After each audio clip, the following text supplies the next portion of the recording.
All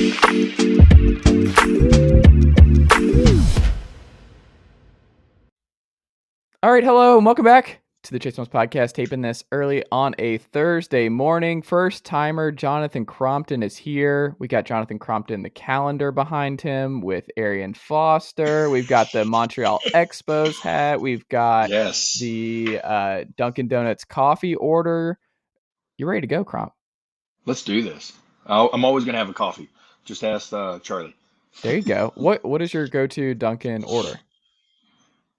This time of year, because it's a little warmer, I will go with a large iced coffee with a splash of oat milk. Okay. And in the wintertime, it's just black coffee. Okay. What kind of black coffee? Do you have a favorite spot? Do you have a local brand that you like, or does it not matter? No. It matters. It matters. I'm not a Starbucks black coffee guy. Yeah. I think it's too bitter. Now, specialty drinks, that's a different story. I like Dunkin's black, but I like getting, if I'm gonna drink it black, I do like a little flavor. So I like getting like the hazelnuts and stuff. So there's one brand that we can't find it here very often. It's called New England Coffee, and it's blueberry flavored. Okay. And that's your jam. Unreal. Love it. There you go. I mean, I'm drinking my black coffee right now. I have a rule where it's like at the house, it's always black coffee. Like that's my jam. But it has to be local. I can't do anything. So like there's this good spot, Mahalo. I don't know if you've been here when you've been in Knoxville. I don't know if it was here back in the day, but it's really good. Idea. Okay. Mahalo coffee. It's really good. I think it's like founded by the NASCAR driver who's from here who retired a couple years ago. What is his name? Trevor Bain. Trevor Bain, maybe. So it's his company. I think it's his name. Yeah. Yeah. He just retired. Are you a NASCAR guy? I used to be. I'm more of a golf and obviously college football. Yeah. And MLB baseball. Okay. Who's your baseball team? AL, the Orioles. Okay. So it's tough being a fan. Mm-hmm. Tough that and NL is Dodgers. Okay. I have no clue why I like the Dodgers, but I always have.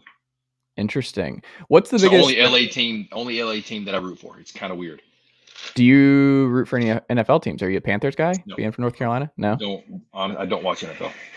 You don't watch it? Is it a style thing? It's a lot of different things, but to me, it's so slow. Yeah. I mean, I guess you could say the same thing about college football because it's the same rules, but I feel like the passion of college football is there more. You got the bands and the stands. You know what I'm saying? Like the rivalries are a little different. I'm just more of a college football fan than pro. I don't watch NBA. I love March Madness. I don't really watch the NBA much. College baseball is awesome, but we don't get it on TV much here, which sucks. Yeah. Like, I mean, we have the ESPN Plus app, but not many. They just don't show it very often, or at least where we're at. Have you gotten back to see a Vitello game in the last 2 years? I haven't, because I live about 3 or so hours away from Knoxville. About for me, where I'm from in Atlanta, it's about that same 3 hour. Yeah, and it's just one of those that it's like the trip there, you're excited. Yeah. But thinking about the trip home, you're like, ooh, I don't know if I want to do that.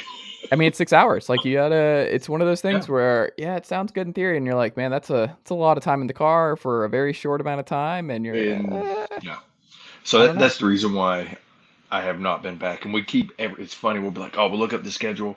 Look, let's go to this game. It's gonna be a great game. Oh, do we really want to leave that early? You know what I mean? Do we want to get home that late? Like it's just, but when we get to catch them on TV, you can tell the atmosphere is just awesome. Yeah. I mean, it's so much fun to be there in person. I've gone to just so many, and being here local and being in grad school here and all that kind of stuff. But I'm sure you talking to Charlie, he goes to a lot too. So you get the full scoop on that one. But it is interesting. So when you watch the Heupel offense, you were talking about tempo and just the speed. I mean, covering and doing these reaction shows and watching what Heupel is doing right now. Are you envious that Hendon Hooker and Joe Milton company are able to play in this offense, and that was not an option for you? Or do you think it's a little bit more complicated than a lot of folks who didn't play the position understand? And that is all right. So you let in with the easy coffee question, Mm-hmm. and then you just say, "Screw it, let's do this." You know what I mean? Um, I wouldn't say envious is a word, but you can tell. And I've been very, I'll say this, I've been very vocal about it, right? Um, and it's not just Tennessee, it's Oregon, or I guess Oregon will still do the same stuff, but it'll be Miami kind of doing a lot of the same stuff. UCF, which is the old Auburn, Ole Miss is doing it now. Southern Cal, Oregon, Oklahoma, uh, a lot of places like that are Mm-hmm. doing Clemson, North Carolina. They're doing the same type of stuff. So it's like when you're in college, you go to this is you can make plays, Mm-hmm. right? You can do your stuff, but when it's time to go to the next level, talking with some people I've talked to over the years, and especially one, I won't say the school he's at, but he's an offensive coordinator in the Power Five. Mm-hmm. He's I'm not I don't know the guy. I know of him, but he's good buddies with one of my real good friends and a guy that I have coached with for a few years. And he is, I'm going to use my words. Um, the reason why I won't coach pro is because I get to do things the way that I want here at the college level. And I don't have to get them ready for the pro level as long as they do what I need them to do. Hmm.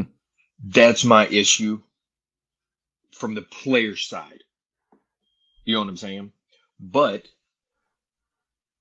if you look at it, like, dude, it's hard to, they play fast. Mm-hmm. They play very efficient, especially we're going to have one of the most efficient offenses, or at least that's what we all believe, because we did last year. It's more efficient than North Carolina. It's more efficient than Clemson's when with the things that we're doing. So, like I said, I wouldn't say envious is the word, but you can tell it's definitely a fun system to play in. I mean, I'm an offense coordinator at high school here in North Carolina, Mm-hmm. and we play. We don't go that fast because it's a different level. You know what I mean? Mm-hmm. Um, but I'm a no huddle. Let's roll. Let's instead of letting old school when I especially when I was playing, we adjusted to what the defense was doing. Hmm. The thing that I love about what Heupel does and what I do calling plays is make them adjust to us. Screw it. Like bottom line, I'm not gonna I'm gonna have your tendencies Mm-hmm. and we're gonna do what we do, and you better adjust or you're gonna stop us. And that's what I love what Heupel does. He's like, screw it. You better figure out a way to stop our fast pace and let's go. And it's funny because I love doing these shows with Charlie. God, it's like seeing the true fan come out. Mm-hmm. He's like, we'll text during the game, and I can just like physically feel him like ripping his hair out sometimes when we have a false start. And I try to calm him down. I'm like, dude, you got to understand. Heupel has been open about this. We're okay having false starts. It's not ideal. We don't want them. That's not what I'm getting at. Because we're going to play so fast that it's going to happen. I'd rather Mm-hmm. a false start than a holding or a personal foul. Yeah. Would rather not have it.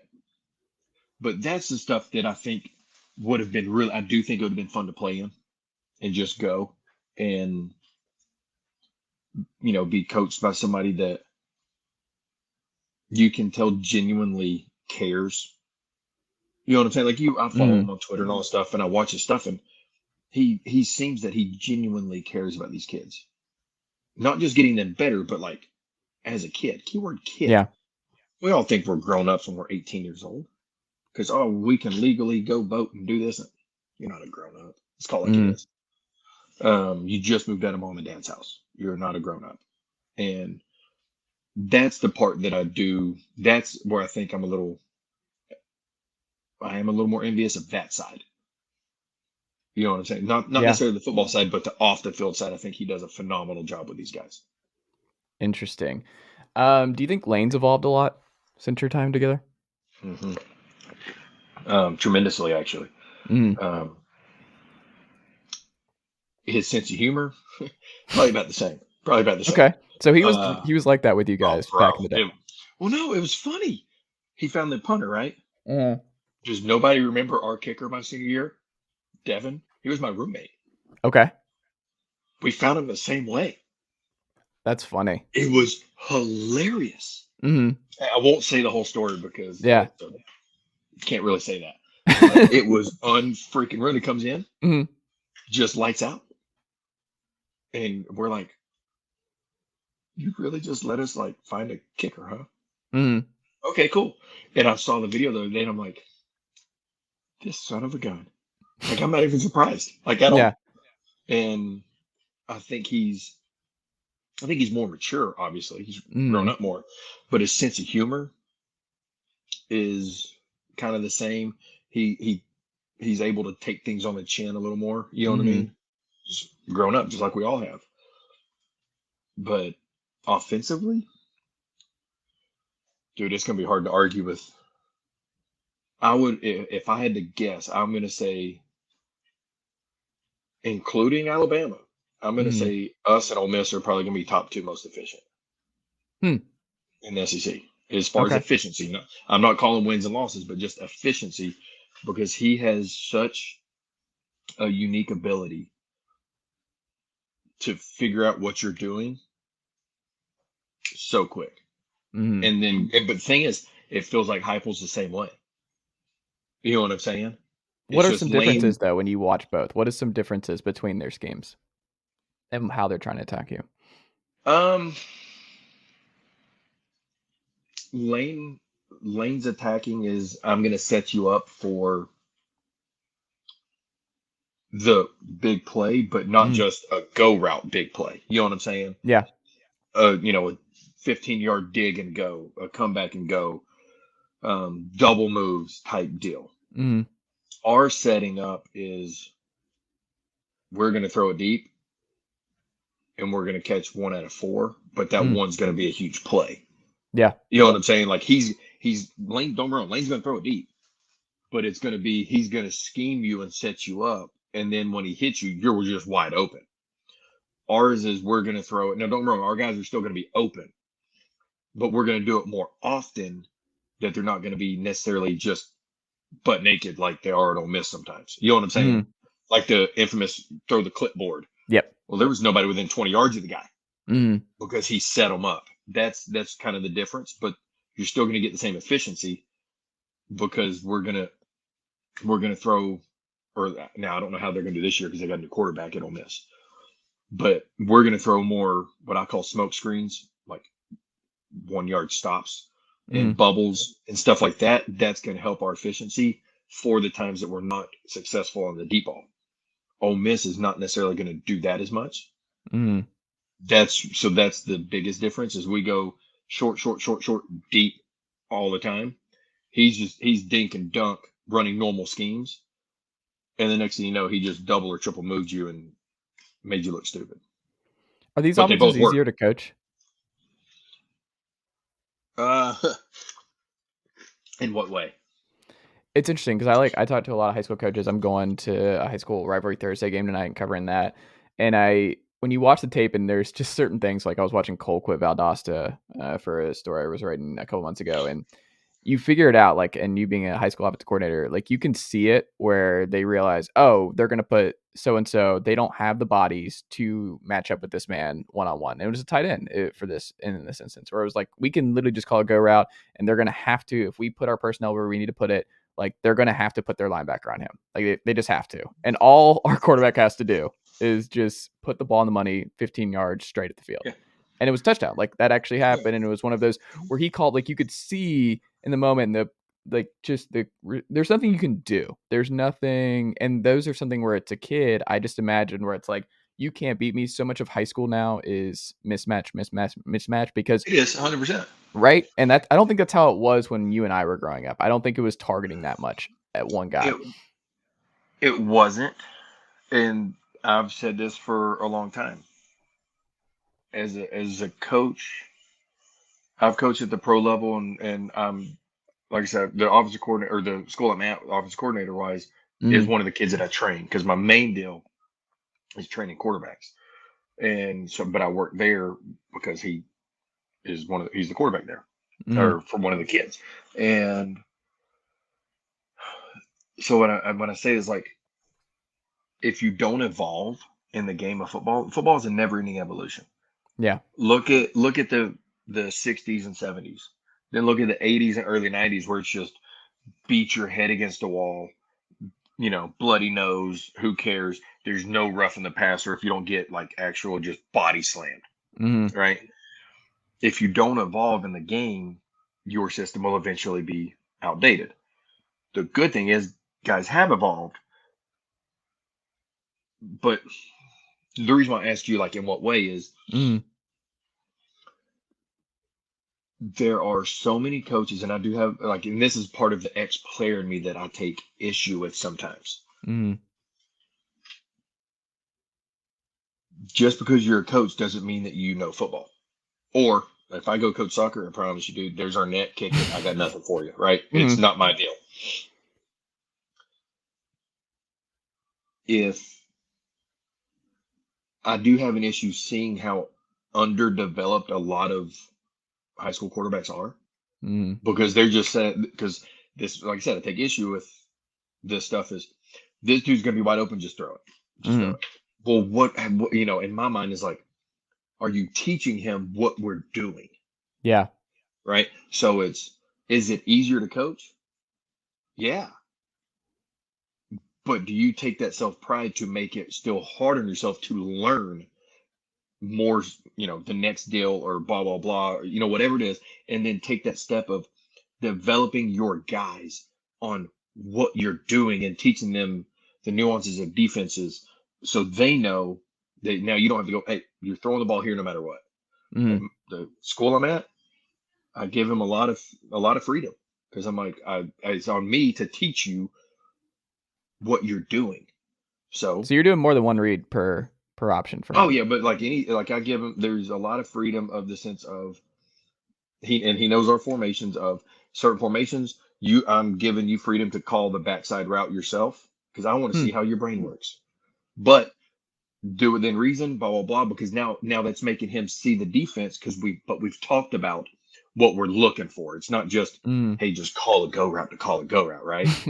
Yeah. And so what I'll do is then, and this is during the game, I'll come off. I'm in the box. I get on the headset. What'd you see? Mm. Well, I saw XYZ. Cool. I saw this. Hey, let's think now. Let's put our two brains together and let's go with it. Trying to help him grow, Mm. right? I don't know how many coaches are actually, and I promise you, I'm not trying to say it's like tooting my own horn. I just wish I had this as a coach when I was playing. Yeah. That's why I coach this way. I don't know how many guys actually do that. I think a lot of coaches, especially at the college level, and I'm at any particular school, don't care. I think they do just take the easy way out of going, yeah, we're going to throw the ball here. He's going to be open. Mm. And that's where, at the start of the conversation, when I said about that offensive coordinator, the Power Five, Mm. I said I don't have to get them ready for the next level because they do what I need them to do. Mm. Well, that's not fair to the kid. So, very long answer of a lot of guys probably do think it's easier to coach in today's world because they can just say, well, he's going to be open, just throw it there, on to the next play, Yeah. rather than, hey, this is what Lane does so well. We're doing blah blah blah blah blah, whatever it is, and we're setting up for this, and here's what we're looking for to set it up. And Mm. he does a really good job of that. He does. Um, it looks like Heupel and those guys do. I have not been in a meeting with them, so I don't know. Mm. Um, but I can name some. I could definitely name some schools that don't do that. Yeah. What do you, when you look at this past season for Tennessee, though, was there one game in particular that stood out to you most, or you're like Hendon, like what you're talking about, where it's like he's not just finding Cedric Tillman open, he's not just catching Josh Jobe looking the other way and just the tempo touchdowns? Was there one where, okay, he's seeing and he's seeing more of the field and he actually has really commanded this offense and he knows what he's doing now and what's expected of him? You know what? That obviously later in the year, obviously is Mm, always going to be better, especially since he didn't start from game one. right. Um, but I would probably have to say somewhere around, even people are going to probably say, "Oh, you're an idiot for this." Alabama. Hmm. I don't care about the score, Yeah. right? That doesn't bother me. But seeing what he did against that caliber of defense, in the Mm. sense of making plays when they need to be made, Yeah. understanding what we're doing. Obviously, Kentucky, right? South Carolina was more of a, we know what you're going to play, and we're just going to, there's nothing you can do, and we're going to throw it Yeah. over the top a few times, and then you're screwed. Mm-hmm. Those games are always great because you need those games, right? Being in the building was even But better. you know what I'm saying? Like, but it's Mm. like those South Carolina games you need. The But I would confirmation say games Alabama, that like what yeah, we're doing is going to work. This is what can yeah, it's happen going to when we do work. this. Like, Mm. don't, essentially the old cliche is like, hey, just don't mess up, right? Yeah. Don't mess up, and it's going to be there. You got to have those games. But Alabama and Kentucky are the two um, that really I saw a big growth in him. Um, you know, responding really early against Alabama, because let's call it like it is, they were good. Mm. Um, and and then like I said, in the Kentucky part, I think the biggest 3-play sequence of the year was right before half with what, 16 seconds, Mm. and getting us in a scoring position. That right there, you go. He understands what we're trying to do at this moment.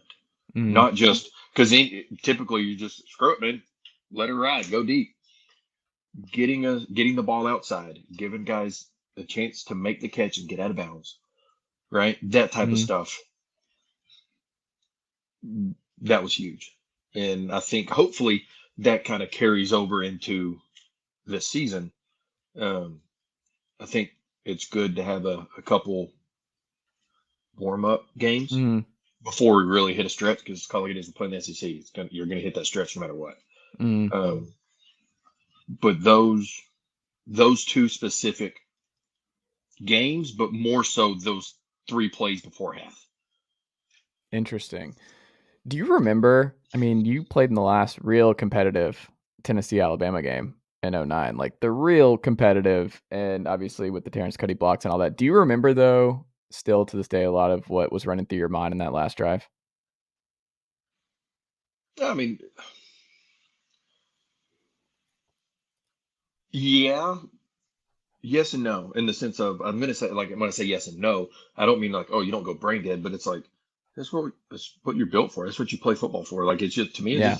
it's just a 2 minute drive. I don't give a damn who we're playing.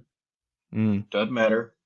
Um, you know, and Does it feel like you're doing a 2-minute drive though? Is it the practice? Does that help you kind of block out the noise and block out the nerves a little bit that you're like, oh, we're in the 2-minute drill against Alabama on or the dude, road? if people would have seen our practices, they would Yeah. realize how games were just fun. Hmm. Like, practices were brutal. And they're supposed to be that way. They're supposed to be harder than the game, so you don't feel stressed. You're always going to feel like, I don't care what anybody says, like, you always go out there and you go, ooh, that first play jitter. Doesn't Mm. matter if you're playing at home, on the road. Doesn't matter if you're playing, you know, a division or NAIA school or freaking Alabama. That Mm. first play, if you're a competitor, you always have a little bit of jitters, not butterflies, but jitters. After that, dude, it's just a game. Like, this is what we worked all week for. It's what we studied our game plan for. And I remember, so Lane and our quarterback coach David Reeves, what we as quarterbacks, what we had to do is, so you'd have your day one install, your day two install, your day three, all that stuff. So when we were doing day one, on day two, we had to draw out on a. They give us the pre-printed for, or like, offensive line on a piece of paper, and you had 8 to 10 plays per sheet. You had to draw the whole game plan, all of day one.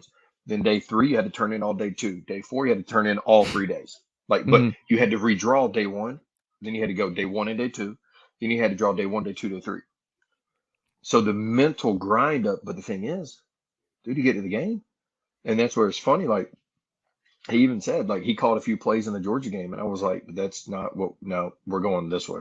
And it's funny. I acted like, oh, I saw the wrong color, right? But it's the fact of when you know your game plan so well, and they made us, right? And then just the physicality at practice, like, dude, every day at the end of practice, we would have a 20-minute unscripted one-on-one O versus D every day. And Condors Holloway was the judge of like, because of run plays, like who won that battle, right? So, depending on the situation, we moved the chains and go with it. And it was good on good and made it like a game. And so the games were fun because now you weren't beating your head against the wall playing against your roommates, right? And being like competitive. So I say all that to say, like, what is a 2-minute drill, dude? We had done that every day, right? It was just a part of it. We knew exactly what plays we were going to call. Didn't matter. We knew how to attack what they were going to do and all this stuff. So that was what was so fun, and that was the first time in my career that, like that year with Lane, that it was like you're going to be so prepared because the coaches are going to push you and make you better, but love on you at the same time, take care of you like Coach O. He flew in people from his buddies from New Orleans during camp just to have a crawfish and a shrimp bowl one night. Flew them in. We're in the indoor cooking all day while we were practice, and then flew them home the next morning. Like, and that was on Coach O's dime. Like, he just flew me in and was like, we're going to do dinner New Orleans style tonight. And stuff like that. The things that you go, damn, like these dudes really care about us. That was the first time we'd really had that. And it feels like that's what they get now. Because it didn't feel like they had that. That's the norm now. Yeah, it didn't feel like they had that for a while. You know what I'm saying? Since. And it feels like Heupel's that dude. I mean, they go play kickball. They go out to the baseball field and play softball.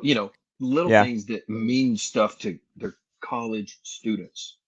Right? So it's like the little stuff that a lot of coaches overlook, where it's like, this is an easy way to get buy-in. Yeah. 100%, because because when you go to practice, they're going to get it out of you. Yeah. So when you're not in practice and then doing little things like that, and I think Heupel does the tremendous job of that, or at least from what it looks from afar, that's what it looks like. And these guys they play so hard for him. I haven't seen a team or a Tennessee team play this hard in about a decade. If you think about it. And it wasn't like last year, dude, let's call it is. They were very undermanned. Yeah. You know what I'm saying? From top to bottom with depth and all this stuff. And they were playing with top 3, 4, 5 teams in the country until we would run out of gas. Yep. Which was expected, right? Because we didn't have the depth. But for that to happen, and you go, he's doing something right. Yeah. Not just on the field, but he's doing something to get these dudes that were on the same team from last year to play with these guys that got completely blown out last year. And that, I think that might be one of the biggest compliments that coach could ever get, is like, they want to play for him. It's not, well, we have to play for him. They want to. And I think that's very obvious that not just him, but that staff, they are very bought in.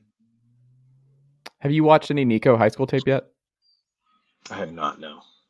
Okay. Has people been asking Charlie? You've been like, hey, Jonathan, I need you to jump on some Nico high school tape. I need to know what you think.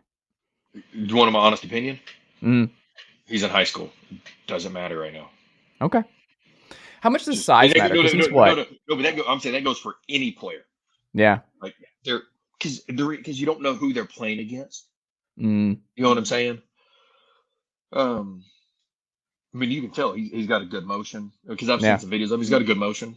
He throws a good ball, but it's one of those that for any kid, until they get on campus and they're throwing to the receivers for our university against our DBs, blah, blah, blah. Does he throw effortlessly? 100%. I would never, you can't argue that. Is he a great athlete? Yeah, he's a freaking All-American volleyball player. Yeah. or whatever. I mean, Do you Duke is just a encourage that match. your guys to play other sports and not Oh just yeah, focus on football? How does that oh help? yeah. In a lot of ways. One, Mm, just being a competitor, blah blah blah, but understanding that, like, think about baseball for instance. How many kids all they do is baseball, mm, 365 days a year, and they just next thing you know they're like, I don't really care for baseball anymore, mm, right? And now this like flag football stuff, garbage, complete crap, personally. mm. But it's not football. Yeah. I love I love it for the fact of you're going and throwing and being competitive and throwing to live receivers. So are you talking about flag football or are you talking about the 7-on-7 stuff, like the camps? It, Like any of them. none of it's helpful. Boy, I'm not saying it's not helpful, Uh, but how are you going to judge a kid off of that? He yeah. has no pads on. They may or may not wear a helmet, depending. There's no O line or D line, so Mm, there's no run game threat. Okay, I can do a little flash fake. Well, they know you didn't hand the ball off. mm-hmm. You know what I'm saying? You're not going to run a Yeah. screen. You're not going to run inside or outside zone. You're not running counter or trap. You can't RPO, right? So it's like one of those from the defensive side. You go, okay, well, no run threat, so the linebackers are not going to step up at all, Mm-hmm. right? That type of stuff. So I love it for the fact that you're throwing to live receivers against live DBs, but I don't think it's good for as much as they're doing it and now trying to have like national championships of it. It's all, dude, it's AAU baseball Hmm. all over again and football, and it's a money racket. Personal opinion, but that's just my opinion. Um, I would rather guys go out there and, hey man, we're going to throw one on ones with some DBs and we're going out there and we're going to be competitive Mm, rather than parents having to waste money. Just say yeah. it that way, because it is a waste of money. Um, Especially going, oh, we're going to go to Vegas or Disney World for a national championship. Dude, it's a freaking 7-on-7. Mm, You're legit. You should, like, in at the college level, you should be 100% completion in 7-on-7 in practice. hmm. There's no rush. Yeah. There's no rush. There's right. No linebacker blitz off the edge. Right. There's no hot routes. There's no inside zone. So worst case scenario, just find your tailback and throw it to the flat. Right. That teaches such bad habits. Hmm. Keyword opinion. But back to with Nico. I think he's a tremendous athlete. Mm, But what I hope doesn't happen, not just for him, but for the same thing the kid going to Miami, all this mm. stuff. The NIL has changed things so drastically. Where does he come in day one on the depth chart? And that is a legit question to me. I don't know. I think it's gonna be the culture for every. It's a culture thing where it's like if your culture's good, I don't think any of this is a problem. And I also would be curious from your perspective because like you being in the locker rooms, but guys I've talked to in like my outside perspective is that I think guys know and understand where it's like, oh yeah, you're a big time quarterback. Like I understand that you're coming in with X amount of NIL buzz and all that kind of stuff. We get that. So if I'm a third string offensive lineman, I'm not gonna be like, where's my piece? Like what? Why am I not Nope. getting the See same love? that's not the issue though. Yeah, Think about it. How much is Heupel making this year? it's a good question. Not sure off the top of my head. What is he making? Let's see. High pool That's a. salary. I'm curious. I'm doing. Hold on. Four I'm doing million a this. year. He's making 4. Yeah, Okay. So Nico got 8. So Nico's making. allegedly. Allegedly. No, he did. Um, I We'll keep it at that. So half of his career he's making the same quote unquote per year if you break it down as Heupel as his head Mm, coach. So he's making more than his OC. He's making more than his quarterback coach. And here's the issue: it's not about the dudes in the locker room. Well, that can be keyword can, not necessarily going to be because you're right. It's about culture. What happens when the I'll just call it the entity that is paying said players doesn't play. And they go, well, I just spent $8 million. I want my dude on the field. What happens at Miami when whoever giving this kid $9.5 million goes, I want him on the field. We paid him. Mm. We endorse your salary as well. You're going to play him. Whether he has earned the right or not, there's always going to be that now. But wouldn't you say that that's Always. always been kind of the shadow in college sports, though, in college football, especially with boosters? Like that's always been a looming Well, no, thing but in see, big time. but it was always quote unquote illegal. Now it's legal. Yeah, Now it's one of those. You've never seen a kid make. I mean, the highest again. What was the highest until now was Cam Newton's controversy at 180 grand. yeah, Okay, now we're talking about more than the head coach money. You know what yeah, I'm saying? So it's now, and I always say this to people: is like when you bring $1 into the equation, people change. yeah. It's just the reality. People change when money is involved.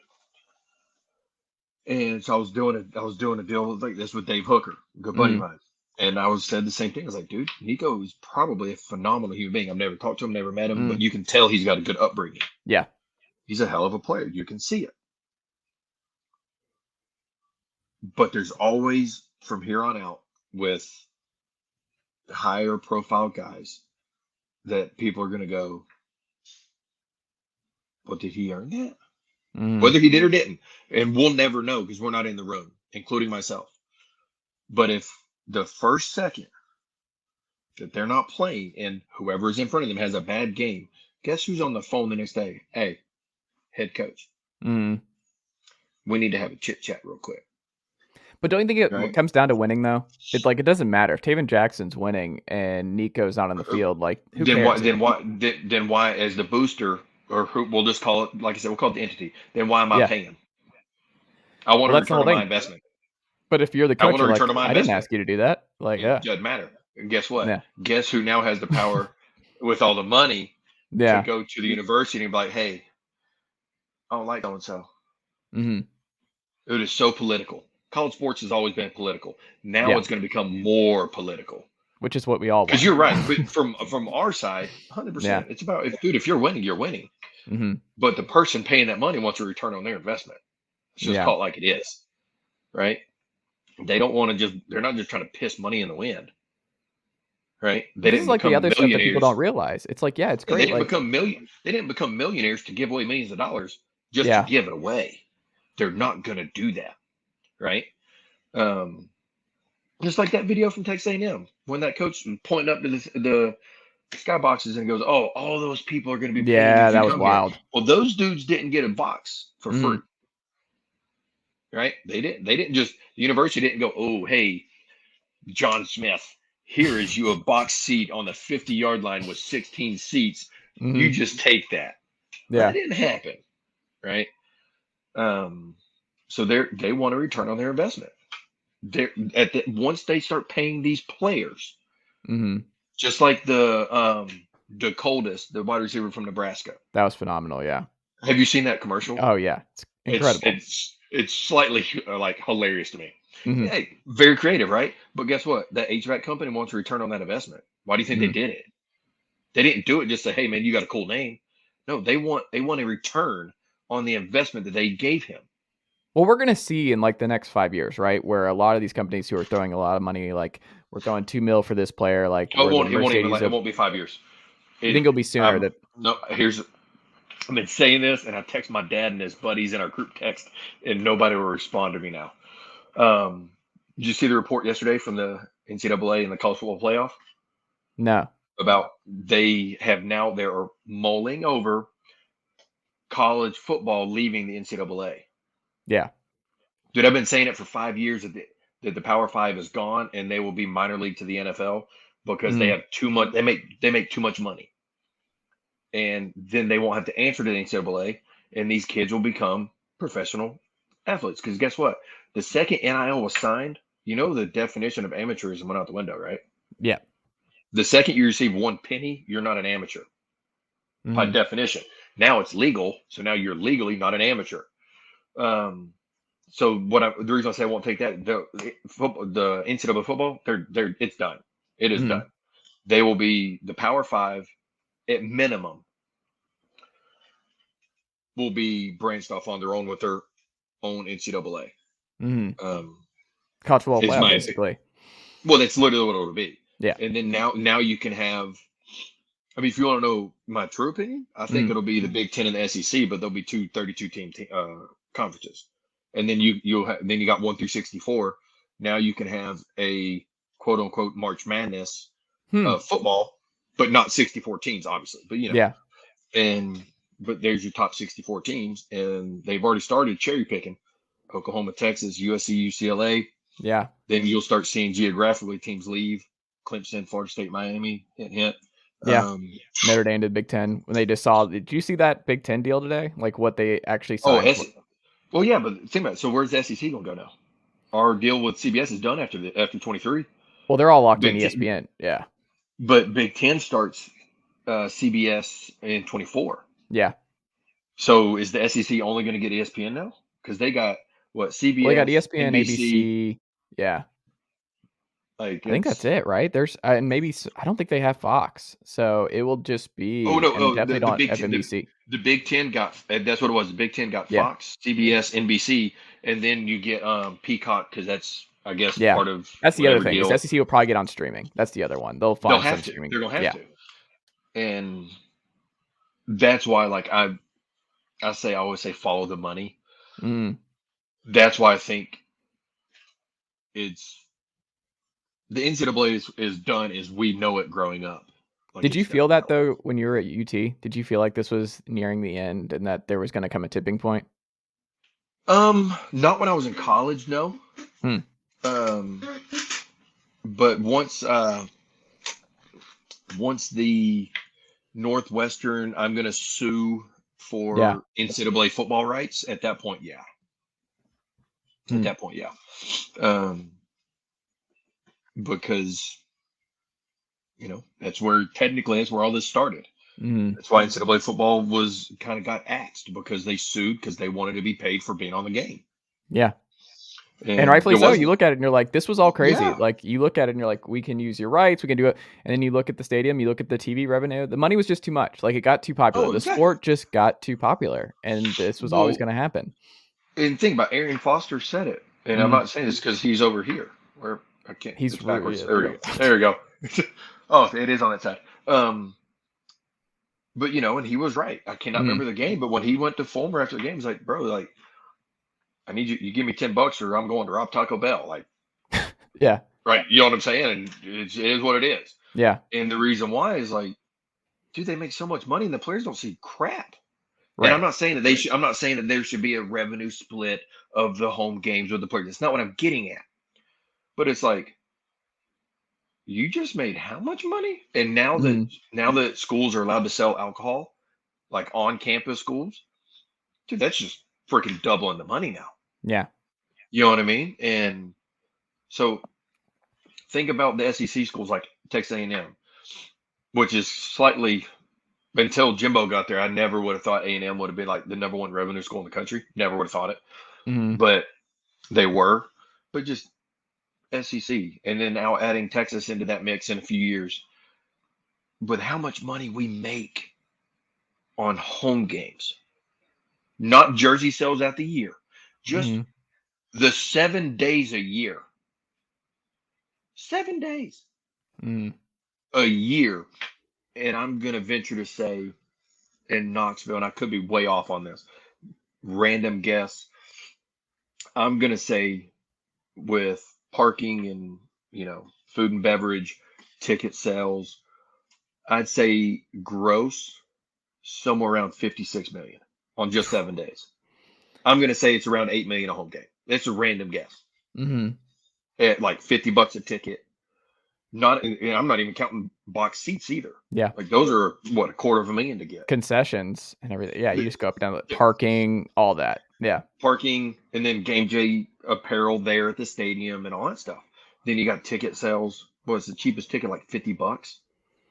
Dude, if you look at the Florida one right now, the cheapest for like a shitty up in the middle, like way up there for a Florida ticket right now is like $140. 100%. Yeah. And so think about that. Cheapest, right? Times 102,000. Now obviously I said gross. because you got to pay employees and all this stuff, blah blah blah. Mm. But you're sitting here going, man, that was just for, if you think about it, that's just for 1 week's worth in 7 days, Yeah. right? Like, I understand why we went the way that it's went. Hmm. I just think it went from here to here instead of going to here first Yeah. with the Well, it's because we NIL. didn't have Azar, right? Like there was no one running anything. Like there's no Roger Goodell, no Adam Silver. There was nobody running it. It was just a free for all. 100%. And this is what I was saying last year. It went to the Wild Wild West. Yeah. It's just, oh, you'll give me what? Cool. Well, I'll take that. Because think about it. What's Well, I mean, isn't the that the one good positive about splitting off from the NCAA is that means there probably will be someone who takes Oh, over. Like 100% there there. will be. There'll be a union and a union rep Mhm. and like a president. 100% it will be. Yeah. I think it's the right way to go for football at least. Do I think that you could, especially with the rise of baseball and the popularity? Because think about it, if you are, and this is a question that only individual people can answer, but it's with NIL. If you're a high school kid and you're like, you know what, obviously I'm going to enter the baseball draft, blah blah blah. If you are committed to a Power Five school, means you're going to stay at a Marriott, Mm. you're going to fly private, you're going to have Nike, Adidas, Under Armour, or Jordan, depending on your It's a school, better life. like unlimited, essential unlimited stuff. Oh, my cleats, my cleat broke. Can I get a new pair of Jordan cleats or a new pair of the latest Nike cleats? Or I need new Nike batting gloves or Adidas or whatever your school brand is. You travel in luxury style. Hmm. When your pregame meal is going to be pretty damn good. And if you're like a 10th, 12 round, even round 7 out of high school, do you want to go play, 6 days out of the week, eat peanut butter jelly sandwiches and make six, seven, $800 a month? Or do you want to go to college and live a good lifestyle, get you a 50, 60, $70,000 a year NIL deal Hmm. and live a pretty damn good life for 3 to 4 years? So I'm saying all that to say is like it I've said this for a long time. I don't think it can be just football. I think basketball and baseball will follow. And if you look at minor league baseball, they cut, what was it? The sum of one whole like single A division Right. out of minor leagues. They proposed, they didn't pass it, but they proposed, the baseball did, not the players, to cut 182 players after like next year in Hmm. minors, which would have been like another 7 or 8 teams or whatever it was.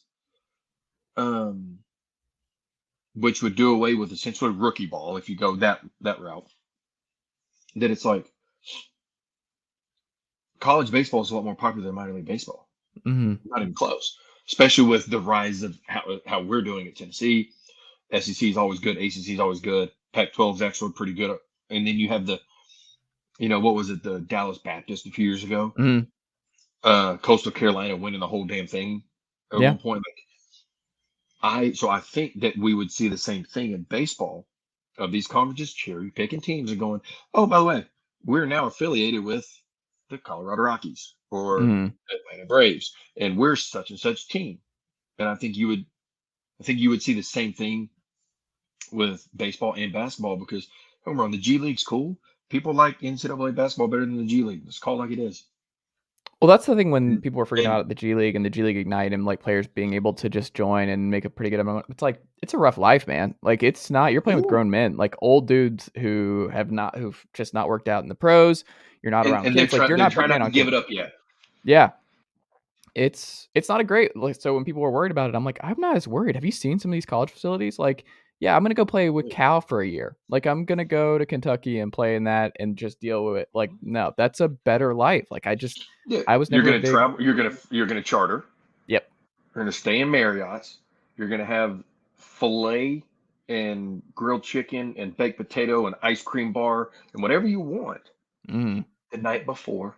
It's gonna be pretty damn good, right? yeah. You're gonna have two different indoor practice facilities. You know what I'm saying? Like you're gonna get all the top of the line gear. You don't have to worry about anything, and that's the reason why. So I do think the NIL was good for that, to keep baseball, basketball, like softball, soccer. these other sports going, Mm. but the biggest three are football, baseball, basketball. I think those three will all three at some point leave and be minor leagues to the professional leagues. Yeah, I heard Bud Elliott talk about this where he thinks that eventually it'll be like, I think he said, don't quote me on this, but it was like when the UCLA and USC just moved, he was saying that like eventually like you're going to have basically everybody's going to club and then you'll have the four, like the scholarships are gone for everyone not basketball, football, and maybe baseball.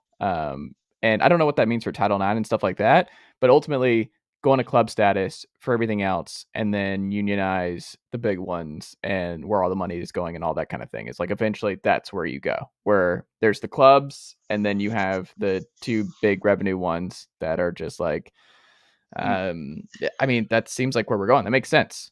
It It, sucks for a it, lot of it does. kids. It does. And but the bottom line is, let's call it is. It's all about money. Yeah. A lot of these And programs just it don't want to subsidize the other programs anymore. I think there's just too much money, and like the football program, basketball programs, and a lot of these schools, right? They're like, I don't want to subsidize the soccer team or the hockey team or whoever. well, watch this. Why? Mm, Because said coach, he yeah. needs a new contract. We got to pay him $8 million, $9 million a year because we Right. won 11 games last year. Well, no disrespect, but what happens? And I love the guy. What happens when Coach O sucks ass and you fire him and you got to pay him 17 million to go home? Mm,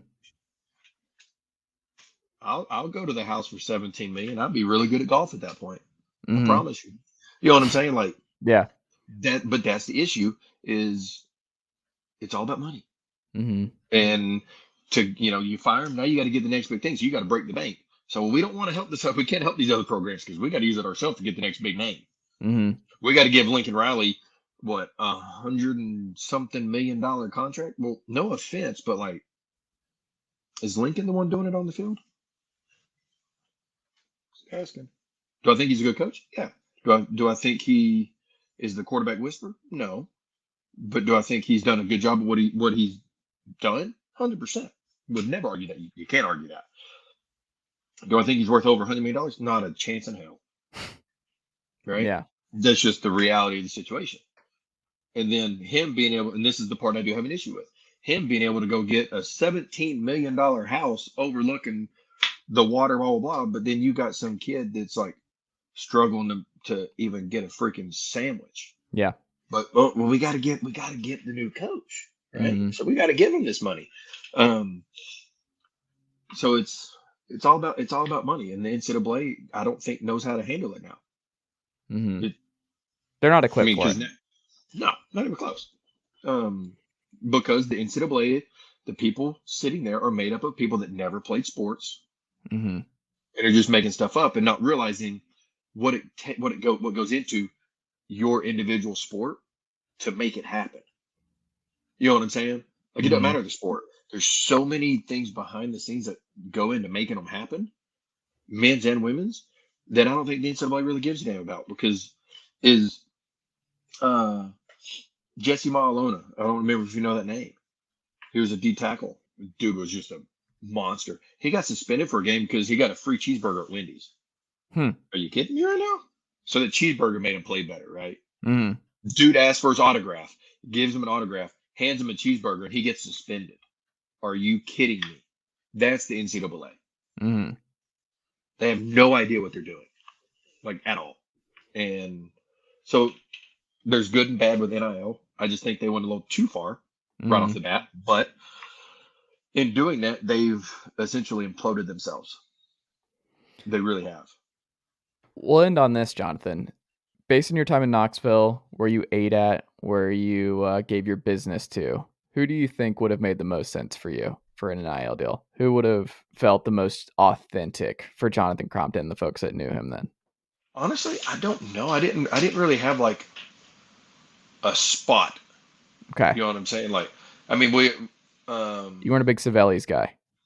no, honestly, I went to McAllister's on the strip Okay. a decent amount because it was always like, I mean, it was just convenient. I know the Yeah. strip's changed a lot since I was there, but it was just convenient, easy. Honestly, it was easy in, easy out parking lot. And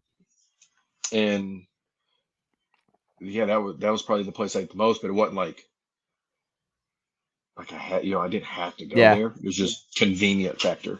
But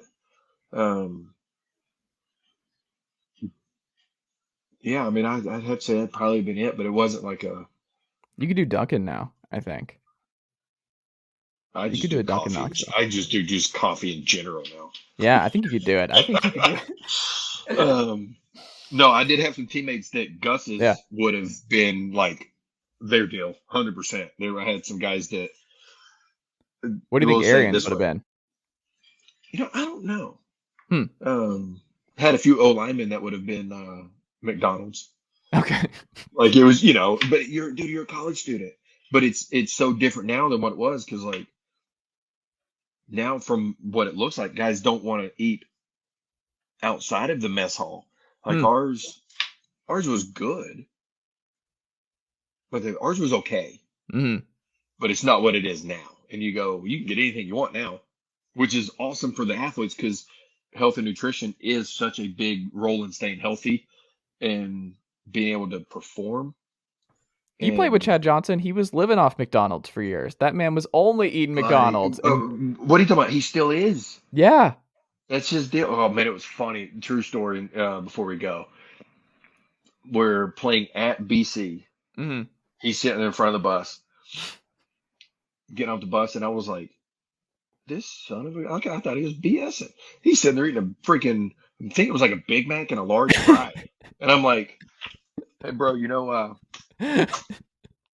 a game in like not even 2 hours, right? We're good." Like, what the? This dude every morning. But he was so cool though. He was like every morning, just come in, have the hot cake plate, sit down in his locker, hot cake, some sausage, and I'm like, this dude, no joke, legit eats McDonald's all the time, like straight up. And but he was cool about it though, because he would be like, hey, tomorrow morning I'm bringing McDonald's. Everybody write down your order, and I'm gonna go get it. Like, and he's not, or from my experience, he was not the typical like I'm a superstar. I'm this, and this. Like he's just a He guy. seems cool. And And like his Twitter that's what I'm saying. stuff Like and like sending free stuff. Like he seems genuine. but that's how he was in person. Like he in Montreal, he would tweet out the first X amount of people meet me at the theater on St. Catherine. Mm-hmm. Movies on me, and I'm gonna watch the movie with you. Straight up, and we'll go in and buy like 150 tickets Mm-hmm. and just watch a movie. Like he drove a little Fiat 500, right, and just was cool. But yeah, dude, he straight up all the time McDonald's. Like I don't know how it works, but the thing, and It's he's impressive. said it before. Well, he doesn't drink, he Mm-hmm. doesn't do drugs. It's McDonald's and cigars. That's his deal. And I had some teammates in college. I won't say their name. Their diet was McDonald's and Hennessy, and I'm sitting there going, "And you are an All American, Mm-hmm. and It's you more don't get impressive. hurt." And it's like, Mm-hmm. and you don't get hurt. Damn. Okay. All right. You feel like It would. just some people are just wired, like their bodies, like Yeah. they're built different. Some people really Yeah. are. I truly think so, and it was very impressive, and it became a running joke, and like Mm-hmm. these said players would walk in like to hurry and change, go to practice, just eat McDonald's, and I'm Did like, coaches know? I don't know, probably, Yeah. but thing is, they were performing, like, Yeah. So who and we're cares? good, and Yeah. but I feel that it's a lot different now in the sense of the availability of not necessarily, I wouldn't say like better food, but more Mm. options. You know what I mean? Because like when at Gibbs Hall, it would be like you knew what you were getting on said day of the week, Mm-hmm. and it was on just like on repeat. And everybody used to joke, it was like if you eat those mashed potatoes, they're gonna stick to your ribs. Like you're gaining 4 pounds by the time you leave if you eat the mashed potatoes here. Mm-hmm. And that was so. I feel like there's a lot more into nutrition now, Mm-hmm. which is a good thing. Are you following that now? Are you a nutritious guy, healthy guy? Well, my wife she keeps me in line as much as she can. It's pretty funny. Like I'll joke with her. Mm-hmm. But no, I mean, I try to be. It's just What's your guilty food? What is you just can't stay away? depending on my mood, Mm-hmm. but like it's not like I don't necessarily have to have like sweets all the time. Mm-hmm. But if I'm craving one, like if I'm craving a certain type of ice cream, I gotta have it. Okay. You know what I'm saying? But it's not like I don't. It's once in a blue moon. But when I eat it, I'm like, I'm eating the hell out of that. You Did know you what have I a mean? Like it's pregame just routine though? Did you have a pregame I have to eat this food before every game? honest. In college, it was because we had the whole spread, filet mignon, Mm-hmm. chicken, blah blah blah. But I would do grilled chicken with spaghetti and a side of corn or green beans. Okay. Um, and then, but it was funny. The older I got, the less I could eat before games. So like at the pro level, even if it was a 7 o'clock game, I could only eat breakfast. Why? And I don't know, just wasn't hungry on game day. Um, Interesting. so I'd have my breakfast, and then next time I'd eat was after the game. So if it's a 7 o'clock game, you're thinking by the time the game's over, you shower, you do media, you shower, you get out of there, you're thinking like 11 o'clock and just be like exhausted. So at that point, you go get like a big plate of nachos. You know what I mean? Something that's Yeah. filling but quick. Um, but yeah, that Did you was pick up any French in Montreal? no, and I wish I did. Okay. Wish I How did. was that Especially I have hard? Yeah. no, because they're really good about um understand like wherever you go, it's normally like bonjour hi Hmm. to see which one you say. And Interesting. they're very respectful about understanding it is a big tourist city. There Mm. are two pro teams there, used to be three with the Expos. Um, that most of the team is not going to speak French because they're not from there typically. Mm. So they're really good about the city itself is really good about understanding. Not everybody can, but so give them the option with how they introduce if you walk into a restaurant, how Mm. they introduce or like approach you. And then most places have an English and a French menu, but if it's an all French menu, I never ran into an issue that the waiter wouldn't sit there and like walk you through it if you needed, which was very it was helpful, But over the time you get used to kind of reading certain words and certain phrases. I couldn't say it. Interesting. Well, this has been awesome, man. This is a lot of fun. This is fun. My coffee's kicked in, obviously, Yeah. so I enjoy this.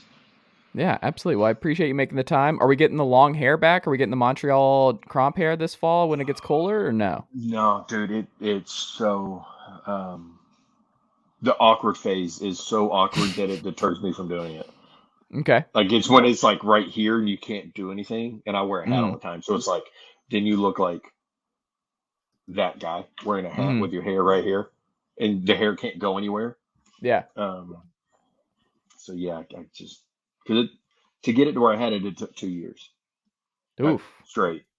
And I don't know if I have that in me anymore. Okay. First game tomorrow or tonight? When's your first game? Tomorrow, Tomorrow? Okay. tomorrow, There you go. Well, good we'll luck to see. you, We'll see how sir. it goes. I Yeah, appreciate you'll it. be all right. You'll be all right. It'll be good. Even though, a little weird doing the whole Gators spelled differently, but coaching the Gators is a weird thing for Jonathan Crompton, ex-Tennessee football coach or football quarterback. It's a big shift. Well, no, actually, I don't. I ended up not going to that place, so thank God I Oh, don't have to be the Gators. okay. Did not know that. Well, then now we Yeah, know. long story on that Yeah, part, but thank God I don't like not the school, but because of the yeah, name. just the Gators. I'm just Yeah, not a can't big do it. fan of Gators. There you go. Jonathan Crompton, great catching up, sir, and good luck tomorrow. And we'll have to I appreciate it. reconvene again sometime soon. Definitely appreciate you having me.